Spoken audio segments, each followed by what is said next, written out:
All right, huge deal, boys.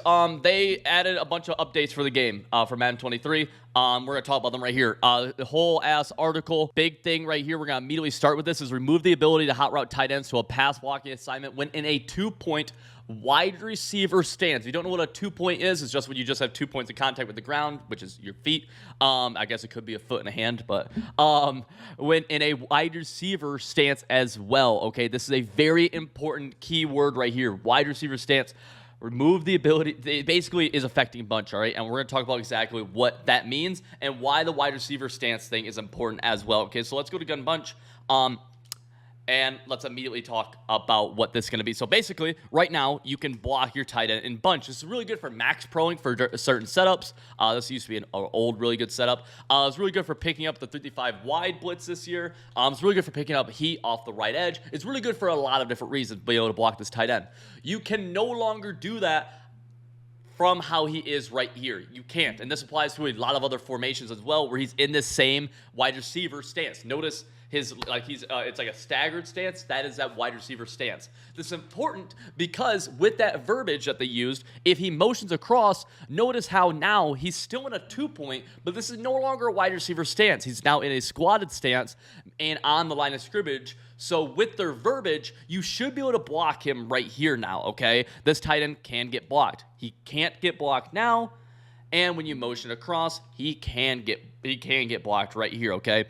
So what does this mean? It means things like U-trips that have a 2-point stance, that is still a that is not a wide receiver stance, right? Let's take a look at that tight end right here. He is in a squatted stance. You can block him still. This is a 2-point, but he's not in a 2-point wide receiver stance. Let's see, motion him across. Let's see, what's the stance still? Stance is still like this. Okay, cool. What's another formation? Let's go to doubles flex. Let's take a look at it, see if he can. He's in a 2-point. He can block, okay? It's just whenever they're in that staggered stance, or he's in a 3-point, now he can definitely block. Another example would be something like this. Obviously, cannot block. Especially here, he's like super off the line. But given visuals, okay? What does this mean for gun bunch? It does hurt gun bunch, okay? You're going to see a lot of people on Twitter talk about, oh, this doesn't even matter. Definitely matters. Every Madden I've played, max proing or at least blocking your tight end has been a pretty big thing for a lot of very key bunch plays. There's been years of Madden where max proing was all people did in bunch, okay? Madden 18, Madden 19... Madden 19. Even this past Madden, there was some really good plays that came from max proing. That is a big deal. All right. Does this kill bunch? No, it doesn't. Bunch still has the best routes in the game, the best quick snap plays in the game. There's a lot of great 5-out plays. You can run bunch at a high level without actually needing to block your tight end. But the important thing is that it does start to limit bunch a little bit. And I'm always for bunch of one of the most popular formations. I'm always for, or is the most popular formation year after year.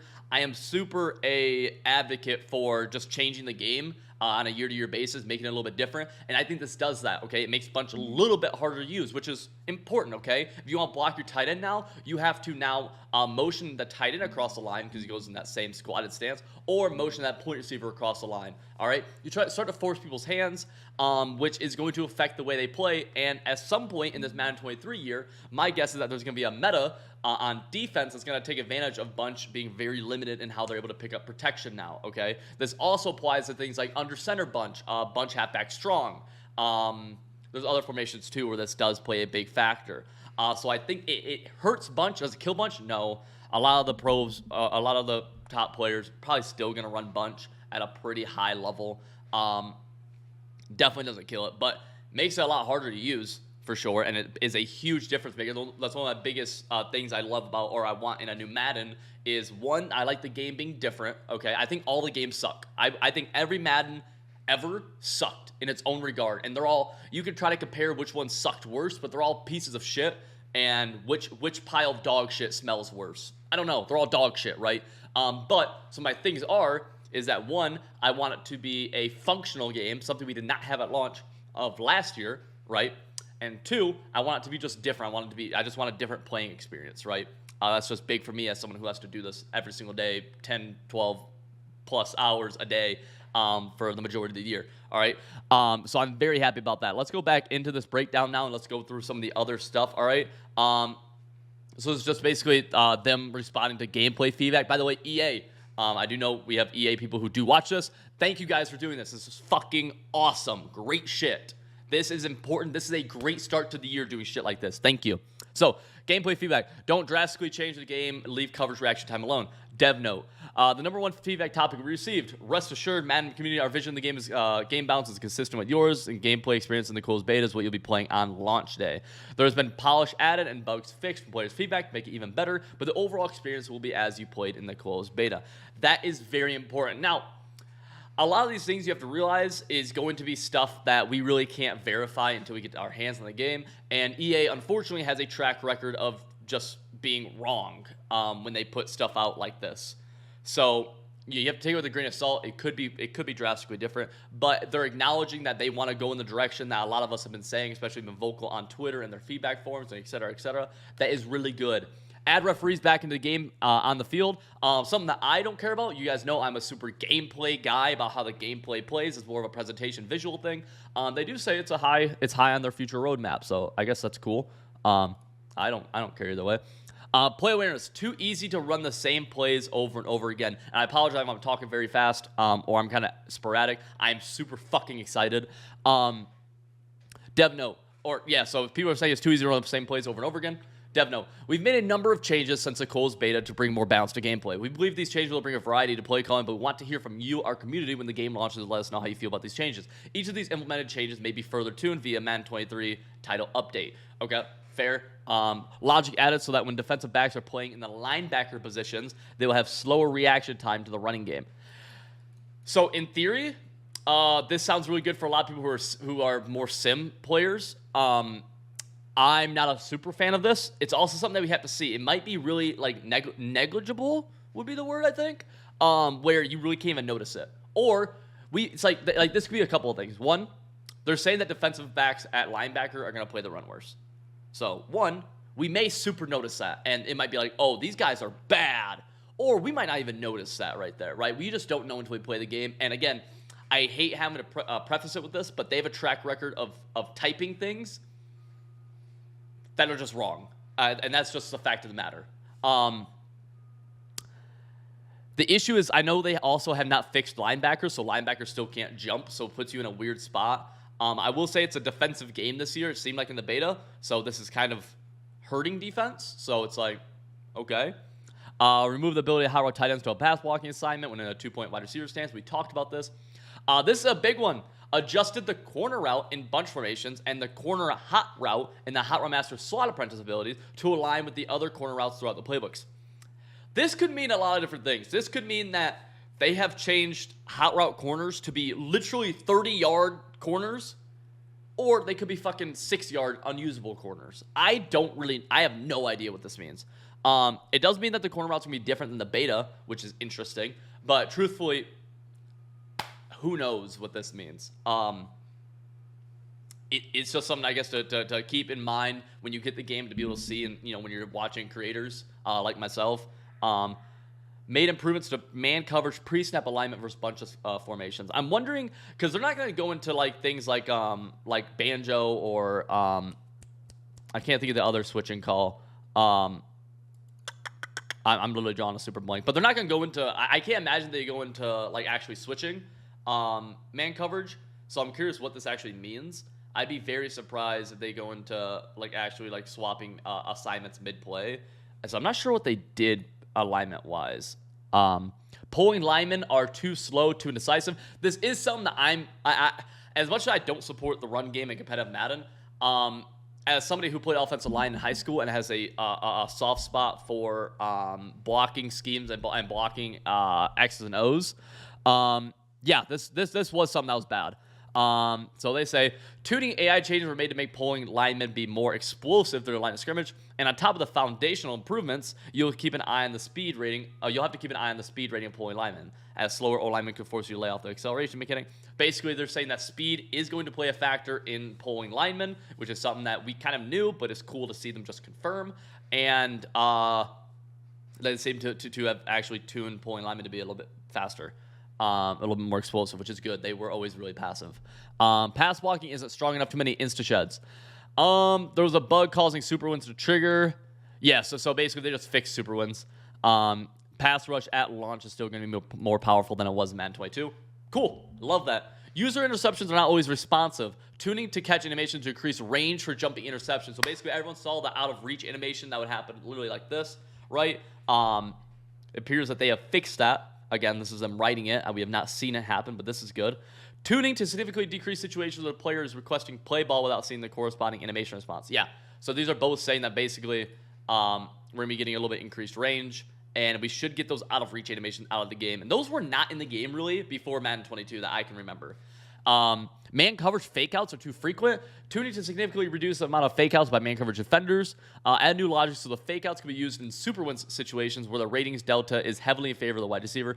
So I guess this is not something I really experienced, but I guess this was an issue where I guess offensive wide receivers would super win versus man coverage, probably like on streaks and posts and stuff like that, and get way over the top. It appears that they've tuned that, which is good. It's I just need to see it, I guess. I don't know. Too many fumbles. Tunings to significantly reduce a fumble chance like QB hits inside the pocket. Good job, EA. W. Good shit. Tuning to significantly reduce the fumble chance like QB hits while in the early portion of the throw. W. I like those to be out. Tuning to reduce fumbles on non-QB ball carries on hit sticks and strip ball attempts. W. I like it. Significant reduction to punch-out fumbles by AI-controlled defenders during stand-up tackles and competitive game style. This was a big issue in the beta. It's gone. Let's freaking go. Not enough hit stick variety. 27 new hit stick animation by added for launch. That feels like a lot. And most of the existing animation have been updated to make them look and behave differently. Oh, that's cool. Yeah, I'll with that. Wide receivers should win more contested catches and mismatches. Tuning to increase catch success for wide receivers in contested catch situations when in a mismatch. Logic added to include wide receiver physical attributes such as height to play a more significant role in the success of contested catches. So in Madden 22, we saw height play a huge role in them winning contested catches. A lot of times it wasn't animation, like it wasn't a two-man animation. The height would just trigger a one-man animation that your DB couldn't animate on. I guess I'm just curious what this means. It's one of those things where it's like I kind of have to just see what this actually means. I'm not crazy about like a 95 overall receiver being able to like win a two-man animation against an 85 overall receiver, and the reason being is that in a competitive game, ratings should matter less than making reads does. Now again, in a sim style game, which is a game mode in Madden, by the way, simulation. I come from a competitive background, so I'm talking all competitive. In a competitive situation, I'm not crazy about the idea of this. Obviously, if it's a drastic mismatch, like a 20, 30 overall difference, sure, and that already kind of happens in the game. I've played with really bad players against really good teams, and that kind of already happens. So I'm curious what this actually looks like. This could be kind of scary. I don't know. Skill-based passing can be difficult to understand. Even though it was not in closed beta, when you first try on the game at launch, you will have the opportunity to play through an onboarding flow to learn more about the new passing system. You will also have the opportunity to lab deeper in practice mode. And lastly, additional work has been done in-game feedback system to make it even more user-friendly, such as color-coding the feedback text and passing reticle to match the level of accuracy. Be on the lookout for more developer deep dives closer to launch. I'll go into even more detail about skill-based passing and what it can unlock in the passing game. During the beta, I wanted to use this a ton. I did try to force myself to use it. It became the fact of the matter is it became a point where it felt like I was putting myself at a huge disadvantage. And I, even as a professional, did not have the resources available to me to learn how to use it correctly.